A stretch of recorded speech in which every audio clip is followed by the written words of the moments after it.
풀쌤의 거꾸로 현세변, 현대 세계의 변화 그 17번째 시간입니다. 이 시간에는 냉전 체제와 남북 문제의 대두라는 내용으로 냉전 체제의 성립 과정 그리고 남북 문제가 대두된 배경은 무엇이고 해결 방안은 무엇인지 생각해보는 시간을 갖도록 하겠습니다. 먼저 냉전 체제. 2차 세계대전이 한창이던 1941년 미국의 루즈벨트와 영국의 처칠이 대서양 헌장을 발표합니다. 여기서 이제 전쟁이 끝나고 나면 국제 평화를 위한 국제기구가 필요하다라는 것들에 대한 의견을 나누게 된 거죠. 결정을 하게 되는 겁니다. 전후의 국제 질서에 대해서 나름 자신들끼리 강대국인 두 나라에서 밑그림을 그린 거죠. 결국 전쟁이 끝나고 1945년 10월 국제연합 UN이 출범하게 됩니다.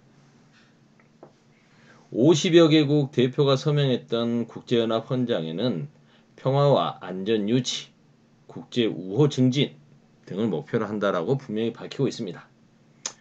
기존의 1차 세계대전 끝나고 있었던 국제연맹과는 좀 더 강화된 조직으로서의 모습을 보이죠. 그래서 안전보장 이사회라는 것을 두고요. 그 안전보장 이사회의 이사국으로 힘센 나라, 상임 이사국으로 힘센 나라 5개를 둔 거죠. 미국, 중국, 소련, 영국, 프랑스. 근데 여기서 이제 재밌는 게 이 중국, 이 당시에 이 중국은 중화민국, 지금의 타이완으로 쫓겨났던 중화민국을 이야기합니다. 나중에 이제 이 중국이 중화민국에서 지금의 중화인민공화국으로 교체가 되겠죠. 그리고 이 5개의 상임이사국은 거부권을 갖고 있습니다. 이 거부권 행사가 가능한 5개의 상임이사국을 두고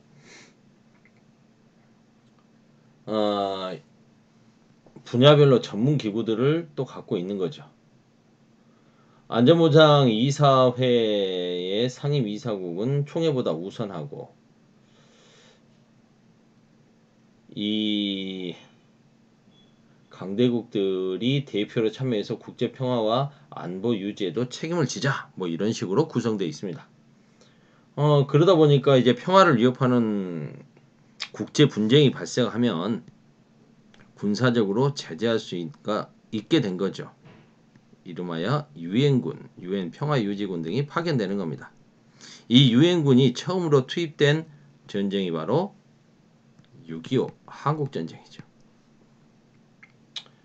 하지만 국제연합은 미국과 소련 등의 강대국의 이해관계와 그 둘이 대립하는 냉전체제가 시작되면서 스스로 한계가 드러납니다. 미국이든 소련이든 관심 지역은 1순위는 유럽입니다. 근데 이 전쟁이 끝날 무렵에 유럽의 상황은 어떻습니까? 소련이 빠르게 유럽으로 진격해 들어오죠.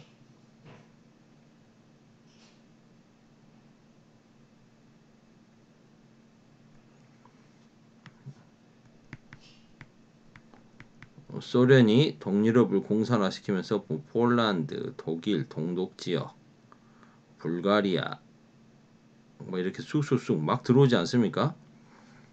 그러자 이제 미국이 이거 그리스 지역까지도 터키, 그리스 지역까지도 소련이 압박이 오니까 안 되겠다 싶어가지고 미국의 당시 대통령 트루먼 독트린을 발표하게 되는 거죠.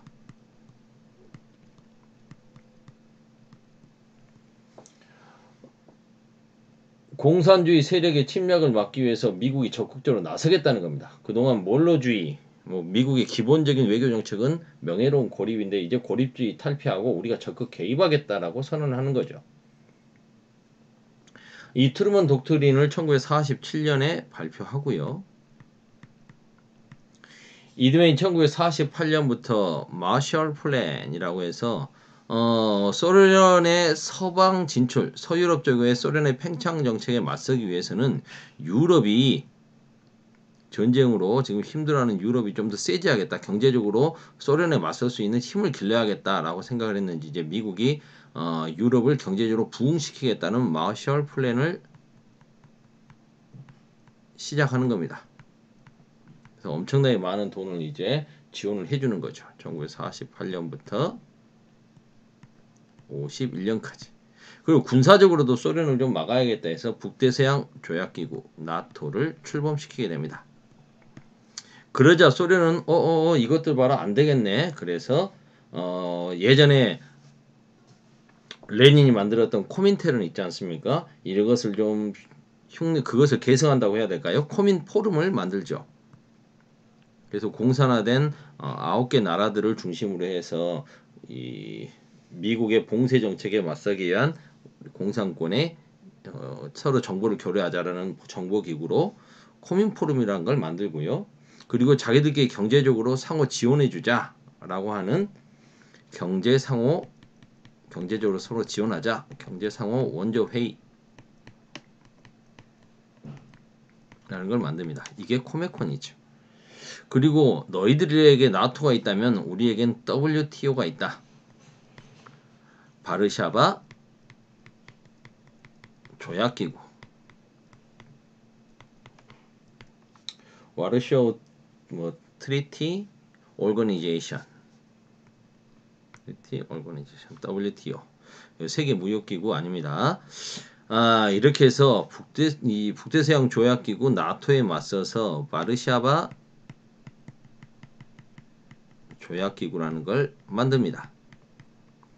너희가 경제적으로 우리를 봉쇄한다면 우리는 정치적으로는 코민포럼을 만들고 너희가 마셜 플랜 경제적으로 유럽을 부흥시킨다면 우리는 동방은 코메콘으로 부흥시키겠다. 그리고 너희가 군사 조직으로 나토를 갖고 있다면 우리는 바르샤바 조약기구가 있다. 뭐 이런 식의 대립이 만들어지는 겁니다. 이게 동서냉전 체제가 더욱더 성립되고 확대되어 가는 거죠. 이렇게 해서 만들어진 냉전 체제. 자본주의 진영과 사회주의 진영 간의 국제적인 긴장과 대립. 이게 이제 베를린 봉쇄. 베를린은 동독 지역 안에 있었기 때문에 소련이 이제 아예 그 베를린을 포위해버리는 거죠. 1948년부터 서독 지역의 베를린으로 향하는 모든 철도와 도로를 봉쇄해버립니다. 근데 이 베를린이라고 하는 것이 동독 안에 있는 도시였기 때문에 그 안에서 또 동베를린과 서베를린으로 나눠져 있었던 것이죠. 근데 소련이 이렇게 베를린을 봉쇄해서 지배해버리려고 하니까 연합국이 한 1년 동안 항공기로 식량, 연료 등을 막 서베를린에 실어 날라요. 결국 소련도 아이고 안 되겠구나 해서 1년 만에 베를린 봉쇄로 해제하죠. 하지만 독일은 이제 완전히 서독과 동독으로 분리되는 겁니다. 그리고 이제 1961년에 베를린 장벽을 건설해서 베를린 안을 완전히 동쪽과 서쪽으로 나눠버립니다. 베를린 장벽 1961년에 만들어지고요. 그리고 50년의 한국전쟁 이것도 미국과 소련의 한반도에서의 대리전이라고 할 수 있겠죠. 메카시 광풍 이건 메카시 광풍은 일단 냉전 체제가 시작되니까 전 세계가 특히 서방 진영 같은 경우는 반공의 움직임이 일어나겠죠. 특히 이제 그 반공의 수장이 미국 아니겠습니까? 근데 이 미국에서 공화당 국회의원이었던 메카시라고 하는 사람이 미 국무성 안에 200명이 넘는 공산주의자가 있다! 이렇게 허풍을 떨어버리는 거죠. 그러니까 사람들이 이제 그걸 찾는다고 막 하고 난리치고 하게 되니까 이제 이걸 메카시 광풍, 미친 바람이라고 부르는 겁니다. 사실은 뻥이었던 거죠. 이런 메카시 광풍이 불고 사람들이 이성을 잃을 정도로 반공의 분위기가 있었다. 그리고 이제 베트남 지역에선 베트남 전쟁이 일어났고요. 그 다음에 미국의 바로 턱밑이라고 할 수 있는 쿠바에 소련이 미사일을 배치하겠다. 라고 해서 쿠바에 미사일 기지를 만들어 버리니까 이제 미국이 여기에 대해서 또 열받게 되는 게 쿠바 미사일 위기죠. 여러분들 그 성주에 사드 배치된다고 하니까 중국이 막 열받아서 난리치는 이유가 뭐겠습니까? 자신들 턱 밑에 자신들을 감시할 수 있는 레이더가 설치되거나 미사일이 설치되는 거 싫다는 거죠. 이게 이제 미국에게는 바로 그런 쿠바가 그런 역할을 그런 위치에 있는 거죠. 지정학적으로. 결국 이제 소련한테 미사일 기지 철수해라. 안 그러면 전쟁도 불사하겠다. 이런 입장을 취하면서 쿠바 해상을 미국이 봉쇄해 버립니다. 맨 마지막에 이제 소련이 미국이 쿠바를 침공하지 않겠다고 약속해라. 그러면 우리 미사일 철거하겠다라고 해서 결국 철거를 하죠. 위기가 사라지자 미국도 해상 봉쇄를 풀었고요. 이게 바로 쿠바 미사일 위기입니다. 동서냉전이 이렇게 진행이 되자 이제 이데올로기를 중심으로 한 동서 대립과 함께 빈부격차를 중심으로 한 남북 문제가 또 대두됩니다. 이러면서 이제 제3세계 문제와 더불어서 함께 이 이야기가 나오게 되는데요. 제3세계라는 건 뭐냐? 미국과 소련이 이데올로기로 대립을 하니까 1세계인 서방 진영과 2세계인 동방 진영 말고 또 다른 축이 있을 수 있지 않겠느냐. 예전에 프랑스에서 제1신분, 2신분, 3신분 구제도에서 그 앙싱 내즘 시절에 3신분이란 용어를 참고해서 제3신분 이런 말들을 펼쳤는데 이 개념이 이제 좀 인용이 되면서 제3세계라는 말이 만들어졌다고 합니다. 그래서 이렇게 미국 진영과 소련 진영에 참여하지 않는 진영을 제3진영, 제3세계라고 부르게 되는 겁니다. 제3세계는 전쟁 이전에 식민 통치를 받았고 독립 후에는 강대국과 동맹 맺지 않음으로써 비동맹 외교 노선을 채택함으로써 자신들의 이득을 취하려고 영향력을 확대하려고 했죠. 그러다 보니까 이제 아프리카에서 50년대 후반에 독립국가들이 많이 만들어지지 않습니까? 이런 나라들이 제3세계에 많이 참여하면서 이런 신생 독립국들이 비동맹 외교 노선을 채택하며 제3세계 역할이 커지게 되는 거죠.